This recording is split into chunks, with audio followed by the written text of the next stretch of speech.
thank you, Jonas, and thank you to the RCC for having me here today and for giving me the time and space to work on this project, which is on its way to becoming a book, I hope. And it's also nice to be back in Germany, where I kicked off my journalistic career, when I was 20, and then my first sort of proper journalistic job outside of university was working as a cub reporter on foreign desks in Berlin and covering things like Barack Obama doing climate change.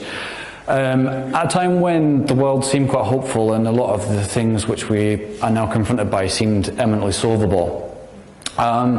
And then this project in particular came about in 2015 after I finished my PhD, and I was kind of gone back to work as a journalist, and I was wondering really what to do, and I realized that the obvious thing for me to do was to try and combine the two aspects of my life: someone coming from the environmental humanities, working with media, and someone working in the actual real-world journalistic field. And my real interest was that at the time Anthropocene was a buzzword that everyone was talking about. There's a joke in the show Portlandia about putting a bird on things, if anyone's seen that. They take an object and they put a bird on it to make it look nice. Back around then, there was a similar thing with the Anthropocene. People would just say, what are you doing? I'm doing whatever I do, and then putting the word Anthropocene on it. You could say that about my project as well. I do journalism, it's got Anthropocene.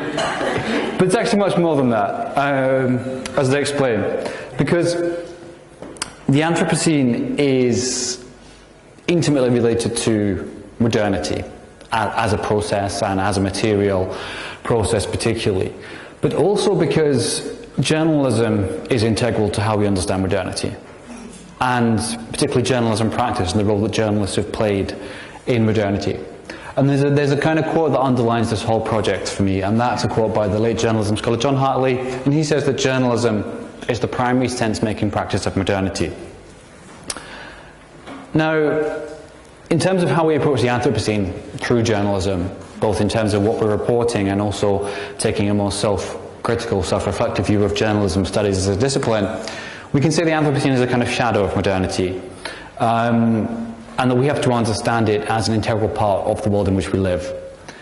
And the media's role in this, both in terms of what it might do and what it has done, is that it helps to create, narrate, and in many ways propagate modernity. So if you look, for example, at Benedict Anderson's work on Imagined Communities, he puts a huge emphasis on the role of print media in establishing the communities that modernity talks about.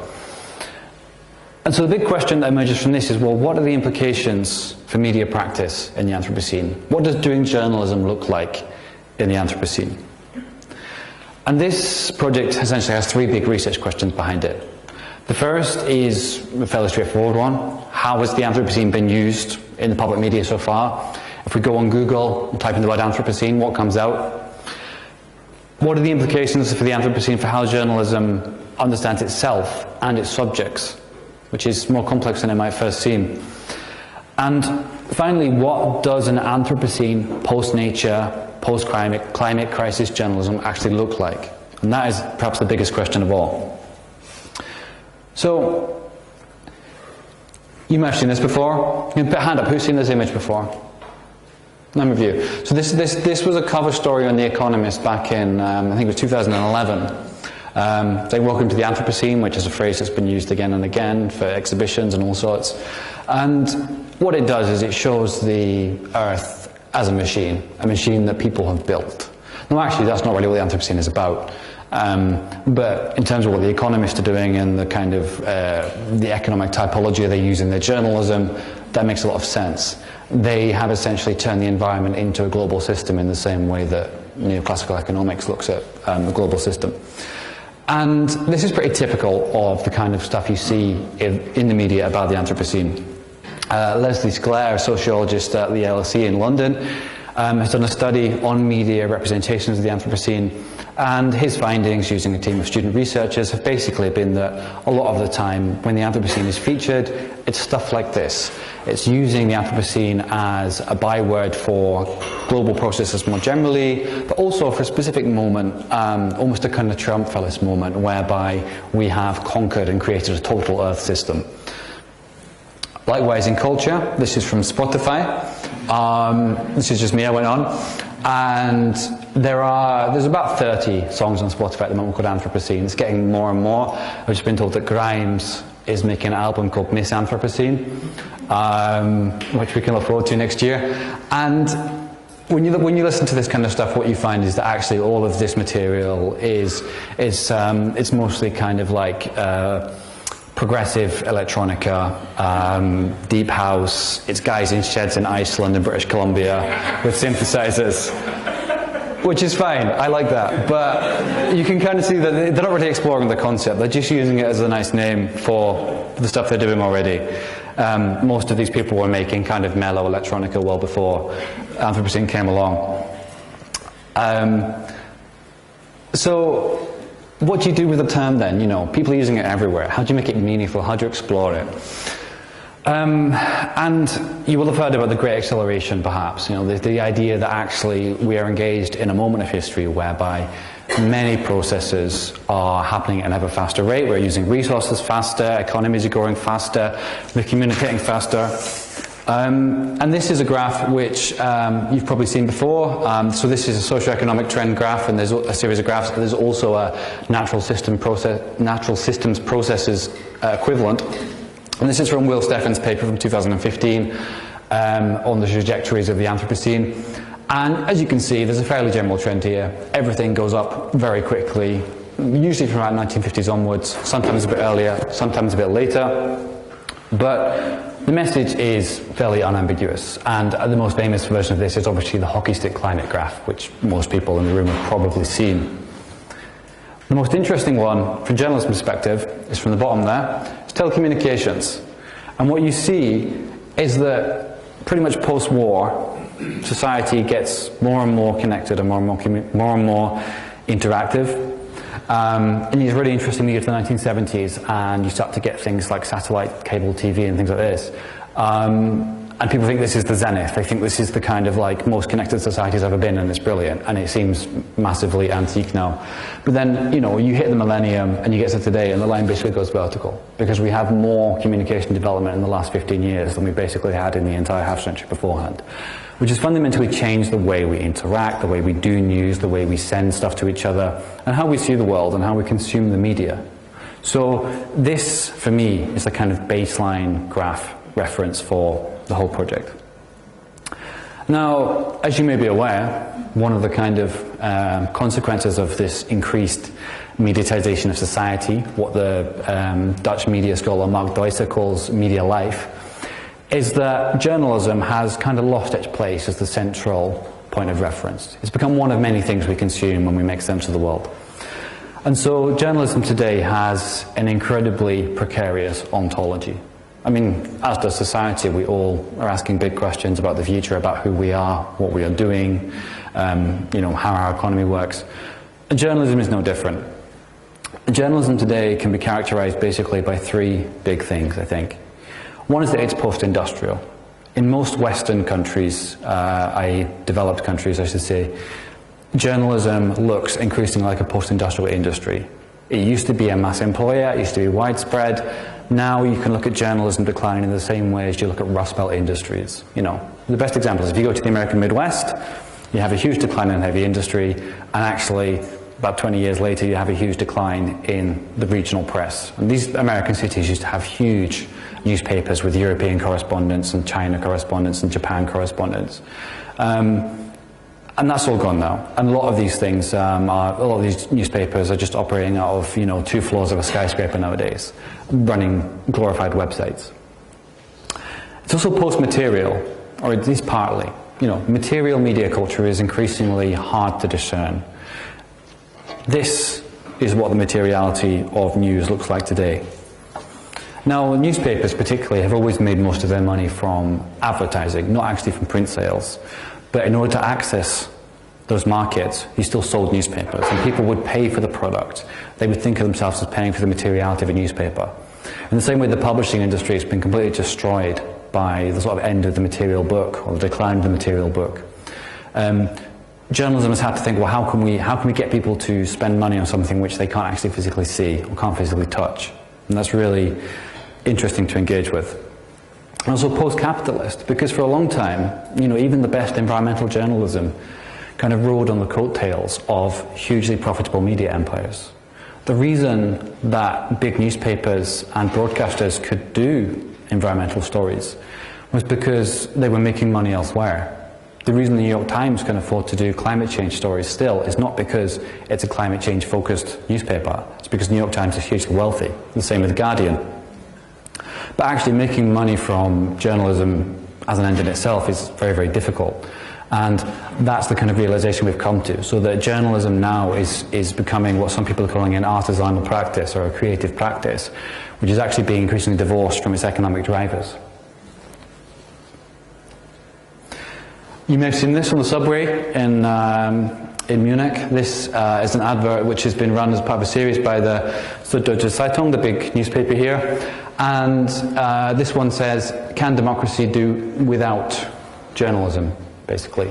So what is now happening is these media organizations are trying to assert their own worth in the public space, and they're trying to find a reason to exist. They're trying to find a reason, essentially, for people to buy them, to support them, to like them. But also, on a more existential level, they're trying to support their own existence. They're asking themselves fundamental questions about what they do and why they are here. And this kind of existential struggle for the media at the moment is really important because it's forcing a lot of journalists, and indeed media organizations more generally, to ask, what are we trying to do? What is our role in society? The latest thing seems to be newspapers are guardians of democracy. We see it in the New York Times in America. The Washington Post changed its slogan to "Democracy dies in darkness." The Guardian has gone very big on climate journalism, at least public-facing. So you see that actually, when we talk about journalism today, we talk about an institution or a practice which is incredibly insecure about what it is and what it's trying to do. Who remembers BuzzFeed? Yeah, BuzzFeed was this thing that exploded, and within the sort of less critical aspects of journalism studies, there were lots of talks about how great BuzzFeed was. There were a couple of reports written about how BuzzFeed and Huffington Post and others were doing all this amazing climate journalism. They'd found a model that worked. This was the future of media. And then they sacked everybody because it turned out they could make more money from quizzes and cat lists than they could from serious journalism. And, you know, they're a company with shareholders. They want profits. And so they got rid of not all the good stuff, but a lot of the good stuff. And the kind of hopes of mid-2000s journalism studies about a digital revolution that would eventually settle down appear to have gone much the same way as that kind of slightly optimistic 2006 era climate talk, where we thought we would just sort of negotiate things and then after a while things would go back to normal and we'd all be okay. So you can see there's a big relationship here between the precarity of journalism and the precarity of the kind of environmental situation as well. BuzzFeed is also interesting because it exists in a media environment whereby it's not the only source, which was also ultimately its downfall. It wasn't able to attract and keep people. Contemporary media practice is fragmentary, right? So I pretty much bet that everybody in this room will consume more than one type of media or news source each day. We essentially now have a synthetic media landscape where we bring things together, which is one of the things that journalism can also do very well. There's nothing wrong with that per se. But, you know, somebody who wants to find out about the Anthropocene might find this video on YouTube, and they might go away and read a National Geographic story, and then they might go to their local library and get out a paper book. And they might see a thing on Twitter, and they're going to construct their story from those composite parts. So we have a hugely fragmented landscape in terms of production and consumers. But like I said, this isn't a bad thing because the Anthropocene is a kind of composite thing anyway. It's about bringing together all these divergent different stories, all these things that are going on in all corners of the world, you know, in different times and places, spread over thousands of years in some cases, and making them into a big story. So the Anthropocene is the meta story or the macro story because we have a huge assemblage, and that assemblage is composed of loads of small events. And it's about bringing those events together and making them meaningful. So when we say, okay, well, how are we going to talk about the Anthropocene? How are we going to make it exist in people's minds in the media? Well, there's a few core concepts you have here. One is scale.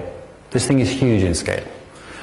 Within the kind of genres of modernity that are reflected in popular journalism, we have huge issues looking outside of a few things. People imagine the economy on a national level, on a global level maybe, That's about the biggest it gets. It's really hard to tell stories that stretch across a huge scale of things. And because, some parts of climate change, for example, things that are happening now are being caused by processes that happened 150 years ago. So how you tell a story about that is hugely challenging. Change, it seems quite obvious. Change is happening all around us. Just look at the weather over this summer. Look at some of the climate forecasts for the coming year. We see how important change is as a core concept. Reflexivity. Things happen and make other things happen. It's not a linear process. So, for example, I was reading this morning that actually sea level acidification may well run away from itself even if we reduce the amount of carbon going into the oceans. So actually there's a kind of reflexivity to the Anthropocene which we've started, that's the anthropo bit, but actually we're not going to finish it. It's kind of rolling on its own. Entanglement. We are all deeply entangled in this through our everyday lives, through everything we do, the people we are. It's unavoidable. And by embracing that entanglement, that's, I think, how you make sense of it. And expectation. And this is where some of the stuff that people have discussed previously at these colloquia is very useful. So some of the stuff we've talked about in terms of genre, expectation, what Stephanie Le Menage calls the Anthropocene every day, or maybe some of Lauren Berlant's stuff on genre and crisis and expectation and how we deal with crisis and resolution. These are really important concepts to consider and try and integrate into how we tell these stories. And then there's three big topics for the Anthropocene that I've identified. In no particular order: digitization, climate change, and capital. As Jason Moore said, for example, there's no Anthropocene without capital. Some people call it the Capitalocene. We can't understand the Anthropocene without looking at the history of capitalism, particularly fossil capitalism. Climate change is the big umbrella that covers everything and actually tells us so many stories about little things going on everywhere, and gives us an inroad into so many other processes as well. Climate change is a kind of narrative tool with which to access all kinds of different things. And the digitization. It's very fashionable at the moment. I go to lots of kind of media talks, and people stand up and talk about big data, digital storytelling, blockchain, whatever else you want. These things are all fine, and they're all actually quite important. But digitization as a sociological process is even more interesting because it has as big implications for the way we are as people as climate change does. So if you're going to take these things and look at how you see, hear and feel them, how do you make these things tangible? There's a couple of things you have to think about. One of them is what Jamie Lorimer, the geographer, calls electric animals. And in his book, Nature in the Anthropocene, Wildlife in the Anthropocene, he talks about the nature documentary and how one of the kind of triumphs of the technological society we've built is that we can kind of see images of beautiful animals in far-flung places, and we can be made to care about them. We can be made to feel empathy with these electric animals. But actually, that doesn't really tell you an awful lot about what's going on. It tells you these animals are threatened. It says, okay, maybe the habitat's being lost, maybe they're being hunted, whatever that is. It doesn't really tell you a meaningful global story. So they're very nice to watch, but watching these kind of tigers or pandas is no different from watching cat videos in some ways. The bigger, more interesting thing there is Bethany Nowicki, the digital humanities scholar, has this idea about how data allows us to see the biggest of things. Also, she refers to it as the longue durée. So actually, through data visualization, digital humanities methods, we can see and understand stuff in a kind of narrative sense that previously we just couldn't. And then lastly, we have to consider that we're not just talking about representational media. We're not just showing people pictures of things. We have to ask serious questions about the processes. How do people feel? How do they interact with stuff? And in an interactive media landscape, how do people interact with the media they consume? How do they feed back? What do they create themselves? So you start talking about causality and effect as a key part of media practice. Now this is one of my favorite graphics. Has anybody seen one of these before? Yeah, quite a few of you. So this is a visualization of warming in Germany from, I think, 1860 to the present day. And this is done using freely available climate data from the website Climate Central. And what this does is it has no scale, but we see it immediately and we kind of recognize it for what it is. It's one of the prime kind of semiotic symbols of the Anthropocene. And so you can see blue is cold, red is hot. That's a language we already understand. And we see the progression over time. And we can see that by the time we get to today, it gets very, very red. And we know that very, very red isn't very good. So the reason I love this is because it's so simple. It needs virtually no explaining. And you stick it on a page and people get it. And you can generate these yourself. You can go to the website and you can get one for most countries in the world. In the US, it can be done by states. I know in the UK, it can be done by the individual countries in the UK. But this is a really good example of the kind of visual storytelling aspect of data itself. The other aspect of data is the data society in the Anthropocene. So we have built this huge assemblage in which we now live. And the digital sociologist Karen Gregory has this sort of call to arms. And she says what we need is a new sociological imagination for digital society. So echoing C. Wright Mills, the American sociologist who wrote the original book, The Sociological Imagination. And when you do digital journalism, people talk about digital journalism as being about, you know, you've got a smartphone, you go and interview somebody, you take a video, you put it online. That is digital journalism, but what we really need to talk about is a journalism of the digital, to understand the profound implications of digitization for society and to make ourselves literate about how that works.